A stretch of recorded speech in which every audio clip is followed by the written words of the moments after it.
secretario ejecutivo pro tempore en el Ecuador de la Plataforma Suramericana de Políticas Públicas Juveniles, ha considerado que las afirmaciones de la asambleísta Cristina Reyes en Contacto Directo sobre la crisis actual y sus efectos en la juventud niegan los logros del gobierno y ha solicitado el derecho a la réplica. Que según la Convención Americana de Derechos Humanos, la Constitución y la ley tienen quienes han sido aludidos y afectados en su honra.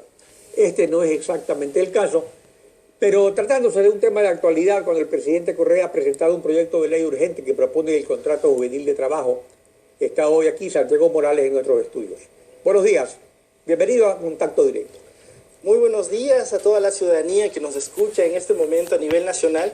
Mi nombre es Santiago Morales, soy secretario ejecutivo pro tempore de Ecuador hacia la PLASUR. Hemos creído conveniente informar a la ciudadanía la creación de esta primera plataforma suramericana de políticas públicas juveniles, tomando en cuenta los tiempos históricos donde existen nuevos cuadros juveniles que hemos tomado la posta en este momento político. A ver, veamos qué fue lo que dijo Cristina Reyes en 48 segundos. Exactamente esto fue lo que señaló. Veamos. La crisis actual, producto de estos 9 años, que ha hecho disminuir los empleos, que ha hecho crecer el aparato burocrático, que ha menoscabado las libertades de los ciudadanos, recuperar eso, darle la vuelta a eso, entender las lecciones del pasado, eso nos reclama a todos, indistintamente de la ideología. Y por eso estamos trabajando. Soy una joven idealista que cree que paso a paso los sueños se pueden cumplir y que es el momento del país. Un gobierno revolucionario que durante 9 años, administrando más de 230.000 millones de dólares, un presupuesto inimaginable para cualquier gobierno republicano del país, lo han despilfarrado. Los bajos precios del petróleo no es culpa del presidente Correa, sin embargo, la falta de producción, no haber diversificado la economía. ¿De qué pasado nos hablan cuando le meten la mano al IES? Y yo, que lo he vivido desde la Comisión de los Derechos de los Trabajadores y que he luchado desde las calles con los jubilados, nos damos cuenta cómo es una tentación para este gobierno. A ver, ¿cuáles son los logros a los que usted se refiere que fueron ignorados por la asambleísta?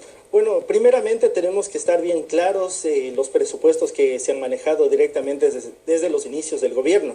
Hablamos directamente que desde el 2007 al 2015 se ha manejado alrededor de 35.000 millones de dólares de ingreso no petrolero, y de igual manera al momento de la presentación de los informes de actividades tributarias, el mismo presupuesto pudo haber alcanzado una cifra de 68.000 millones de dólares. Esto quiere decir que los 35.000 millones de dólares de ingreso no petrolero fueron parte del financiamiento de esos 68.000. También tenemos que acotar una situación. A nivel de la política pública latinoamericana, Ecuador es el país más eficiente con respecto al gasto público. No hablemos directamente de gasto, sino de una inversión del Estado. Los jóvenes en la actualidad, a partir del 2007 hasta la fecha, hemos tenido una educación de calidad, mencionando directamente la creación de escuelas del milenio, la creación de colegios réplica y de la gran inversión que ha habido por parte del Estado a través de la educación superior. Hemos tenido bastantes capacidades y oportunidades. Tenemos ahora la capacidad de incidir dentro del mismo público, dentro del mismo territorio, y este gobierno ha sido uno de los pocos a nivel constitucional que ha mandado directamente el derecho de los jóvenes a partir del artículo 39 de la Constitución, que nos manifiesta que los jóvenes somos actores estratégicos del desarrollo nacional del país. Un derecho totalmente ocultado, si hablemos directamente de la partidocracia en tiempos anteriores. Hablemos de la firma del Consenso de Washington. Nosotros los jóvenes no teníamos ese derecho. Ahora, como actores estratégicos del desarrollo del país, hemos planteado una nueva forma de convivencia ante la sociedad y al mismo tiempo de crear nuevas estructuras. El gobierno nacional, a partir de la Constitución, la Ley de la Juventud y todas las herramientas constitucionales nos han permitido avanzar y acceder directamente a los derechos. Hablemos directamente por el tema del gasto público. El gasto público para nosotros es una inversión para el futuro. Nosotros tenemos muy en cuenta que mediante la situación crítica a nivel internacional por una crisis que no fue creada por nosotros, sino por los agentes económicos internacionales y los medios hegemónicos, nosotros estamos muy claros que la política pública en el Ecuador ha alcanzado niveles muy grandes, lo dice directamente la CEPAL. Inclusive hemos alcanzado grandes optimizaciones a través de los objetivos del milenio de la ONU y hemos planteado directamente como jóvenes alcanzar el buen vivir a partir de la política pública. En efecto, han sido muchos los logros y algunos están contando en leyes, en reglamentos, pero de ahí del dicho al hecho es lo importante, de que se vayan concretando. Por ejemplo, el informe de la Comisión de los Derechos de los Trabajadores para primer debate del Pleno en la Asamblea, en su página 10 sobre el trabajo juvenil señala que en nuestro país, dentro de la normativa legal vigente, no existen incentivos para la contratación de jóvenes en el sector privado, así como tampoco regulación expresa sobre el contrato juvenil.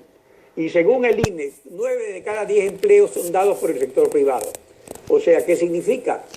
Que en 9 años de revolución ciudadana el sector privado ha sido ignorado por el gobierno y la Asamblea para promover el trabajo juvenil, y recién se acuerda ahora que estamos en crisis. En primer lugar, hay que saber diferenciar dos situaciones muy apartes. Primeramente, la crisis internacional financiera fue creada directamente por el capital hegemónico a nivel internacional. El Ecuador no ha sido parte. Hemos tenido muchísimos embates económicos, pero al mismo tiempo, la política pública gubernamental establecida en el Plan Nacional del Buen Vivir ha sido estratégica para cumplir los objetivos de cada uno de los jóvenes en diferentes puntos. Hablemos directamente del sector de educación superior, de la salud, inclusive vamos directamente por los derechos laborales de los jóvenes, totalmente invisibilizados históricamente. Muchísimas gracias a la aportación del presidente Rafael Correa, que ha podido avanzar en las políticas públicas de los jóvenes con respecto a la accesibilidad de los derechos laborales. Hablemos de mi primer empleo, inclusive para bajar ese paradigma muy antiquísimo de la partidocracia, que generalmente los jóvenes necesitábamos de experiencia, una cierta experiencia de 3 años, 4 años, 5 años al momento de la graduación, para incentivarnos a alcanzar el primer empleo. Hoy las reformas laborales están alcanzando los objetivos plenos para que los jóvenes podamos alcanzar a mi primer empleo, tener la misma capacidad como talento humano y conocimiento para poder acceder a esos mismos empleos. Y lo mejor de todo, la política pública ecuatoriana tiene una característica principal: genera derechos directamente a través de las necesidades en territorio. La política territorial es muy interesante y muy alcanzada en este gobierno. Los índices macroeconómicos lo pueden manifestar. Los jóvenes antes éramos completamente invisibilizados como económicamente inactivos. En este momento somos una de las principales potencialidades que sacará al Ecuador adelante en momentos que se Bueno, la juventud es el capital más importante de un país, pero volviendo al asunto del informe de la comisión, en la misma página 10 del informe de la comisión se destaca.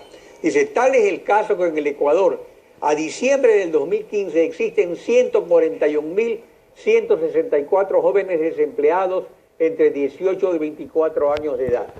O sea, en la bonanza no se estimuló el trabajo juvenil, y ahora el estímulo que se propone en el proyecto urgente consiste en que el gobierno nacional pague el aporte al IES del joven trabajador hasta 2 salarios básicos unificados.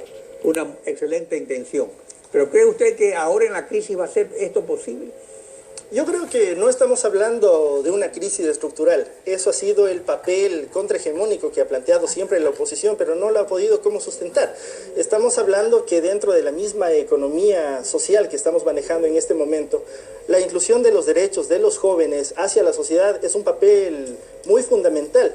Pero sobre todo nosotros estamos viendo que a nivel de todo el Estado, toda la organización social, está viendo la cabida directamente para que los jóvenes podamos acceder directamente a todo el empleo pleno. Estaríamos hablando de alrededor de un 29% de jóvenes que en sus edades aproximadas de 18 a 29 años no han accedido nunca a un empleo. En este momento sí lo están accediendo, directamente por esas mismas capacidades de talento humano y conocimiento que nos hacen muy claros para la accesibilidad de los derechos. Y mucho más en este momento, mediante la Plataforma Suramericana de Políticas Públicas Juveniles, vamos a establecer los nuevos parámetros de accesibilidad a los derechos en América Latina y Ecuador, tomando en cuenta que los jóvenes somos actores estratégicos del desarrollo nacional a partir de la ejecución del artículo 39 de la Constitución. Estamos en momentos históricos, los jóvenes debemos tomar la posta en este momento político. Nuevos cuadros juveniles en Ecuador y América Latina, nos hacemos eco y vamos a tomar la posta. Y ese es el futuro de la patria. Santiago Morales, gracias por su participación. Muchísimas gracias. Un placer. Así